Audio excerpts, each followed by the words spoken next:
Suspend. 2 seconds. 1, 2, 3. Okay. Good afternoon. Okay, I'm here in behalf of the chairman of the PBA, Mon Sigismundo, who is presently in Singapore.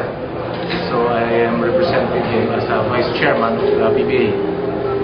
This afternoon, we had an emergency board meeting before the Leo Awards to discuss the issue on the lottery draft that happened a couple of days ago. And of course, we listened to the issues raised by the governor of Rain or Shine, Attorney Mert Mondragon. We also, of course, got the formal apology of the Good Commissioner Chito Salud. And we have decided to do the following. Number one, the PBA board and the PBA Mancom will immediately review the procedure on the drafting, the draw, the lottery draw, and the draft in August, so that we can avoid this issue. Number two, the Rain or Shine, represented by their governor, Mert Mondragon, has accepted the apology of Commissioner Chito Salud. And the PBA board accepts that apology as well. And we support the Good Commissioner in his efforts to really improve the PBA as we celebrate our 40th anniversary.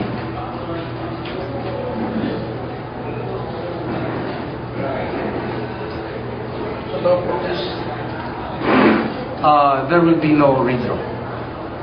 It was decided upon during that meeting. Yes, but there will be no redraw. But the immediate attention will be given so that we can really address the issues raised by Rain or Shine. For the record, was there a formal request? There was a letter submitted by Rain or Shine this afternoon. We reviewed that. That's the reason why we had this emergency meeting before the Leo Awards. Who were present? Everyone?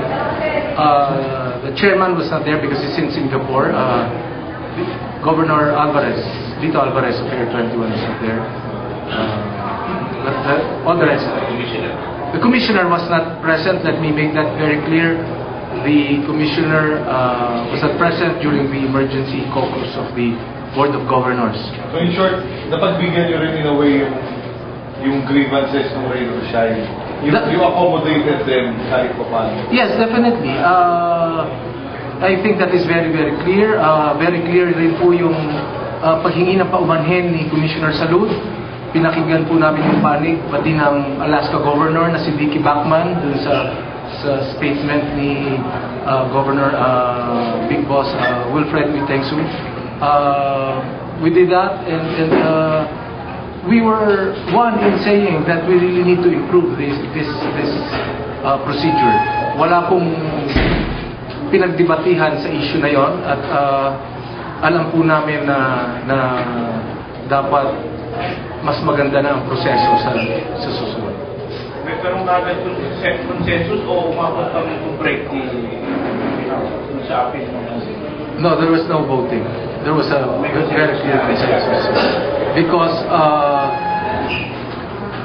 the Rain or Shine management accepted the apology of the commissioner. Talaga pong very gracious din po yung Rain or Shine management sa pamumuno ni Governor Mert, and of course team owners Terry K. and Raymond Yu, and which came first? Which came first?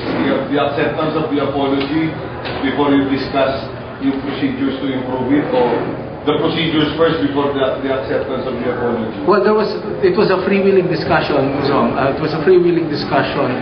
But what we did was we confronted the issue right away. The issue was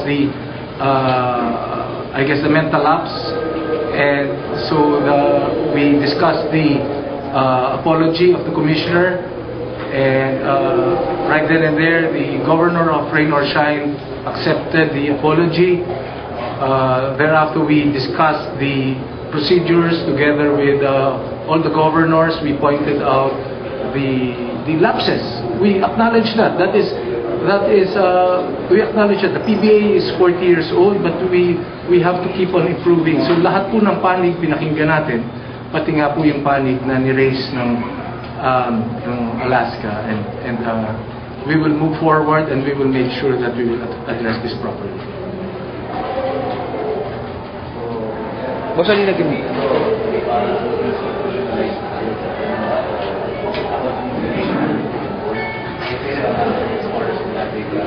Yes, I guess one way of putting it, Richard, is this will be taken seriously. Narinig naman po natin yung panayam kay Commissioner tsaka sa yung panig ng Rain or Shine na parang never naging parang important issue ang lottery draft, pero ngayon po na-realize ni Commissioner na ito ay isang napaka-importanteng aktibidad sa PBA, and as I've said, we will make sure that we will improve the policy, the rules, and the procedure. What procedures will you be doing to improve the job? What kind of plans are you going to do? What things will you be doing, the board? We are not ready to discuss that, James, because the PBA Mancom will review that and give the recommendation.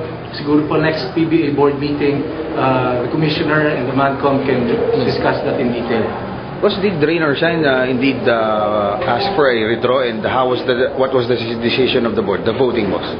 There was no voting. They sent us a letter, and in that letter they pointed out the several issues, and we discussed these issues one by one, and as I've said, we realized that we need to improve the procedure, focus on the apology of the Commissioner and the acceptance of the apology from Governor Mert Mondragon in behalf of Rain or Shine. Doon lang po na nagpaikot-ikot ang aming special board meeting. And one thing I can assure you and point out is that we don't want this issue to get worse, no? Solve na po natin, and dahil po na-realize naman namin yung dapat na gawing improvement, nagka-ayos na rin po right away. So mismong Rain or Shine pala hindi na nangingi na withdraw, boss? Officially hindi na.